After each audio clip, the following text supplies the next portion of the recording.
2016-ի ամանորի գիշերը ոստիկանի նկատմամբ բռնություն գործադրելու մեջ Առաջինատյանի դատարանի կողմից մեղավոր ճանաչված Գևորգ Սաֆարյանը այսօր դատարանում ցույց տվեց այդ օրվա տեսագրության այն հատվածները, որտեղ ըստ նրա երևում է, թե ինչպես են ոստիկանները բռնություն գործադրում իրենց նկատմամբ։ Ոստիկանը շեշտակի հարվածման քաղաքացիական Վարդան Ապրեսյանն հարվածով ոստիկան։ Այս քաղաքացու մի քանի 1, 2, 3 հարված Եվ բոլորը փորձում են ոստիկանի հետ Եվ ոստիկանը Վարդան Ապրեսյանն հետ են քաշում։ Խնդրեց, Վարդան Ապրեսյանն նշված է, թե որ ոստիկանը հարվածով Ձայն չունի, հա։ Չէ, դա տեսագրությունը սա տուժողներն են ներկայացրել հարգելի դատարան։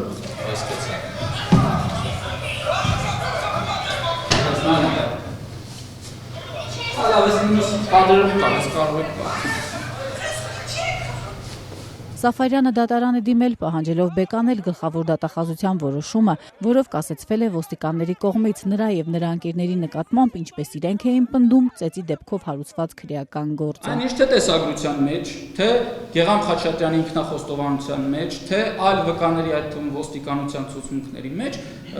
առնվազն մեկ դեպքի մասին գրված է եւ դա դերում է տեսագրության մեջ, որ Գեգամ Խաչատրյանը բռունցքով շեշտակի հարված է հասցնում Սմբատ Բարսեղյանին։ Այլ Գեգամ Խաչատրյանը դրանում խոստովան է։ Այնինչ վերջում եւ քննիչը եւ դատախազը այս վարկածը հերքել են, գրելով, որ Սմբատ Բարսեղյանի նկատմամբ չի հարուցվում քրեական գործ, այն հիմքով, որ ապացույցներ չկան, որ Սմբատ Բարսեղյանը հարվածել կամ հարվածի փորձ է կատարել Գեգամ Խաչատրյանի նկատմամբ։ Այդ դեպքում հարց է առաջանում, Գեգամ Խաչատրյանը ինչի է հարվածում Սմբատ Բարսեղյանին։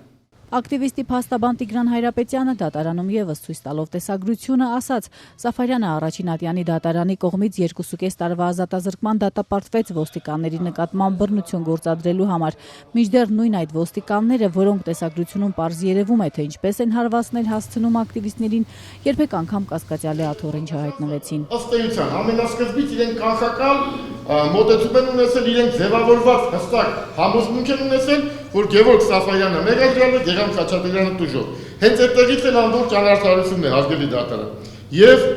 թե տեսանյութը չդիտելը, թե անընթեռնելի գործում առկա անընթեռնելի փաստաթղթերի առկայությունը հաստատում է մի բան, որ թե քննիչը, թե դատախազը վստահ իմացել են ամենասկզբում, թե ինչպիսի ավարտ պետք է ունենա այս գործը։ Այսինքն իրենք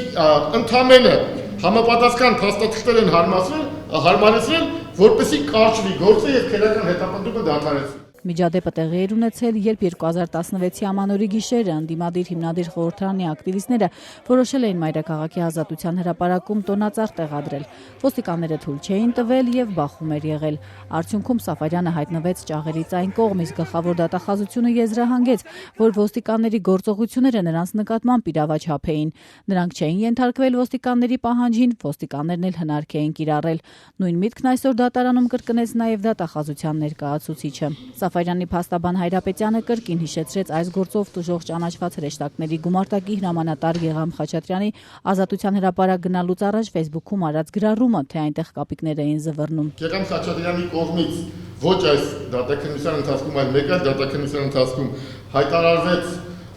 որ այո, ինքը ամեն մի հայհոյանքի եռապատիկ հայհոյանքներով պատասխանել է եւ Գևորգ Սաֆարյանի այստեղ չկա տեսագրությունում, երբ որ Գևորգ Սաֆարյանի տեսագրության մեջ կար հայհոյանքը, նա ասեց այո, ես եռապատիկ հայհոյանքով պատասխանել եմ։ Դատախազության ներկայացուցիչն իր հերթին հայտարարեց ամեն ինչ հիմնավոր է։ Դատական հաջորդ նիստը մարտի 15-ին է։ Դե լավ, ժողովուրդ, լավ մնացեք։